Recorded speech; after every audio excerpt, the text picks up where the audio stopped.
What a new day. Okay, I didn't really fall off the face of the earth, despite what that looked like. Just went through some ups and downs, just simply, well, I guess it was a lesson. I had to learn that I wasn't going to be able to be perfect with this channel like I wanted. Now I'm ready to just get back into it and have some fun. So today, I'm excited. Getting back to the connection between childbirth and the entertainment industry. We're going to be looking at Call the Midwife. Yes, this is the first episode.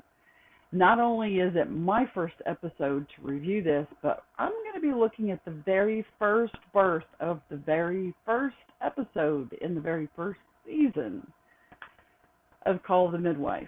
A lot of people really enjoy this show for many reasons. There's almost a game to guessing what's going on with the birth before it reveals itself. So let's have fun with this. Here's my number one comment about Call the Midwife.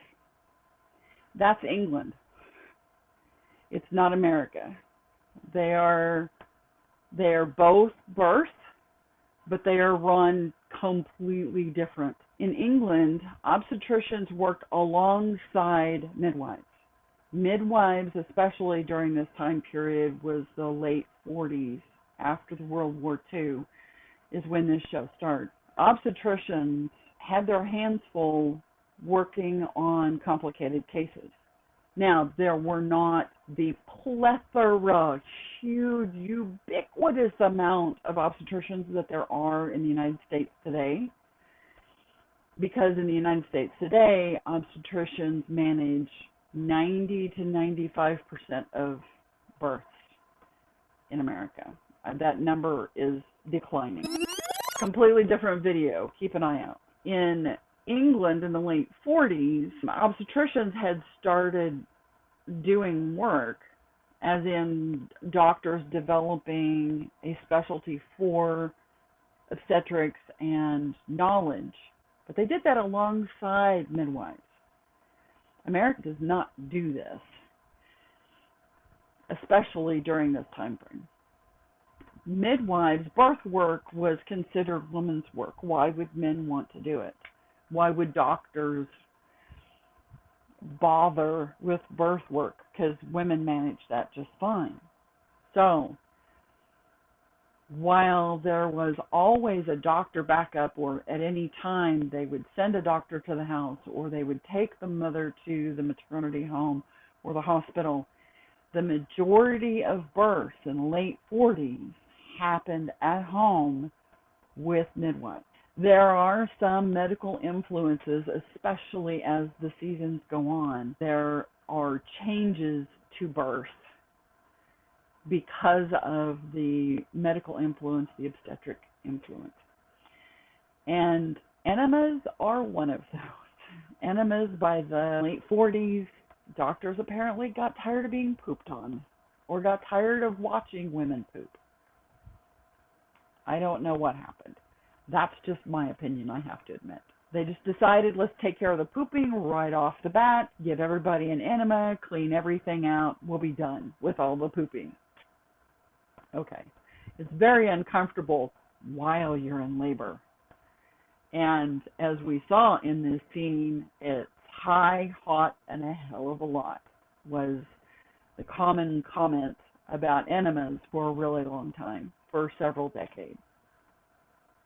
So the next comment that I want to make is about labor and birth on the back. It's model time. Let's see if I can get the angle so that you can see it. This poor woman is not alive, and it's not even real bone, but I have a tendency to treat these as live people. But this bone does move. That's why this anchor is right there, is to keep it on. This space on both sides is a joint. The same with the pubis symphysis, or the pubic bone. There is a space. Now, There's a little bit of a movement. This is a very clunky model, but this shows this pelvis moves. It does things. And if you're laying on your back on a bed, hard or not, there will be pressure up against this piece that needs to move out, that needs to create space for a baby's head. Now, unfortunately, in supine position or recumbent position, that means that this baby, this is one of the most common positions that babies are in when they're born. But there's also a bag of water, there's also a placenta, there's also other organs in mom's body, so it fills up that space. But baby's head is turned sideways so it will fit better, and often baby's body is more front facing, but sometimes can be in other positions. So anyway, mom is on her back, and at pushing stage of labor, baby is often getting to the point where they are, there we go, bone on bone down in here. This baby is just not as flexible as real ones are, despite as floppy as they are. So, for instance, see this forehead up against mom's back, and as baby comes through the pelvis, baby's head is pushing up against that back. That's not much space. But if we turn mom over, see the space we've got in here? Where it's just the tailbone or the coccyx that we have left for baby to get past. So this creates less pain to be off the back, especially during pushing. What was the next part? So that's why it's really common, especially for birthing people who are left to their own devices. If they are not directed, you need to be in this position or you need to get on that bed. Almost all of the time, that person will choose to be upright or leaning forward, being more comfortable, or sitting on a toilet, sitting in a toilet type space. So switching over to the entertainment side of this, something that's interesting about this show is that they do employ very young infants. Anytime an infant is used on a set, very often they will try to contract with a parent who has twins or triplets, because I don't know what the British standard is, but in America, infants, they're only allowed to be on set working, which means being under hot lights, lighting the stage. So crying, sleeping, awake, whatever form the baby is in, they're only allowed to be working for 15 minutes, and they have to swap out a similar looking baby.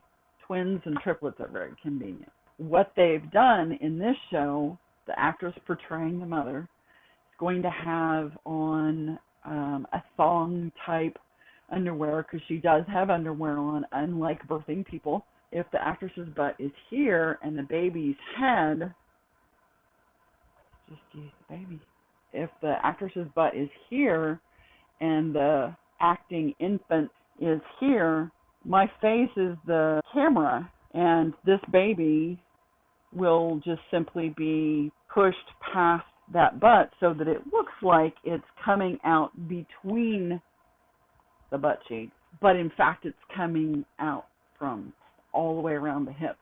If you look at these shows, you see there's a little bit of a depth difference, but when you get the right angle, it shoots it really good.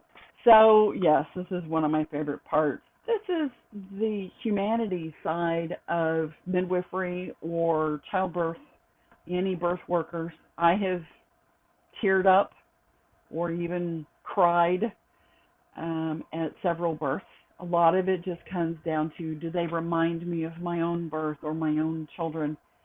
Or do I have an extra intense relationship with the client? Doulas and midwives actively work on developing trust and rapport with this client so that there is a little bit of a relationship that's built. There's an emotional investment in this. By some standards, goes against the old medical philosophy of being emotionally distant and not emotionally affected. I think we've seen since then that that's not reasonable from an individual's perspective and also not helpful for the client or patient. So it's not uncommon for a doula or a midwife to tear up, especially if they're a family member. It's a birth. It's beautiful. Everybody's happy and pleased. One more point I wanted to make is the birth high. So as soon as the intense discomfort of the last contraction as the baby has come out, when that is over, no matter what part of that contraction is going on when the baby comes out, the body stops contracting for a little while. And at that time, there is a big flood of oxytocin, which does so many things. Oxytocin has already been running during labor in an increasing amount because that's what increases the contractions. It's like emptying out the bottom of a barrel. It floods. And so that's when you see that shift between discomfort to intense relief or happiness or even laughter. In some rare occasions, it has literally been documented that some women have an orgasm. Yes, that needed to be said because it's real. I love Call the Midwife. There were a lot of times that I holed away in some private space to watch these episodes because my family was just not into listening to 3, 4, maybe 5 births every episode after episode of binging. So even today, I tend to watch these episodes by myself or turn the volume way down, especially during the births, because that's what birth is. That's why they call it labor, because it's work, it's effort. That's why women afterwards are often exhausted or very hungry, very thirsty. They've done a lot of breathing to dry out their mouth. Don't get me started. This is a good time to stop the episode because I can talk on this subject for a while. So in the future, there will be some more episodes. I think I might even take advantage of recording myself watching one of the newly released episodes. Netflix is the service that I watch this show. Yay for Call the Midwife. Just love it. There is a lot of history to this show, and through the seasons, they go into the 60s with these episodes. You definitely see things change over time, different introductions to what is done during birth, and the different things that can happen during birth because of what's going on in history. So, if you've enjoyed this episode, please help me out and give it a like. By clicking the subscribe button, it's easier to find my episodes instead of having to search or rely on the algorithm to show you, because sometimes it doesn't. Feel free to check back at previous episodes. I've got a couple of playlists, including videos from other YouTubers that I recommend for good content. I'm glad to be back. I'm back from my break. So look forward to some more videos coming up. Be sure to check me out on Facebook and Instagram. If you don't want to leave a message in the comments down below about suggestions for future videos, you can always find me there. On Instagram, often you'll find pictures, whether they're political or funny or informational, different links to other Instagram accounts, things happening in the moment. On Facebook is the most common place that I will deposit research information. Anytime you want to check out the research that's out there related to the subjects that I talk about here, feel free to check out my Facebook, DC Hegdale Midwifery Research. And that account is many years old, so there's lots of content in there. Once again, if you don't know about this fun part of my channel, what's new? Do you notice anything different about me or the background? And this only relates to the one that precedes this. That's how that game works. If you see what's different, comment below, and we'll see you around. In the meantime, I would like to ask, please be kind to all your fellow human beings, no matter their diversity.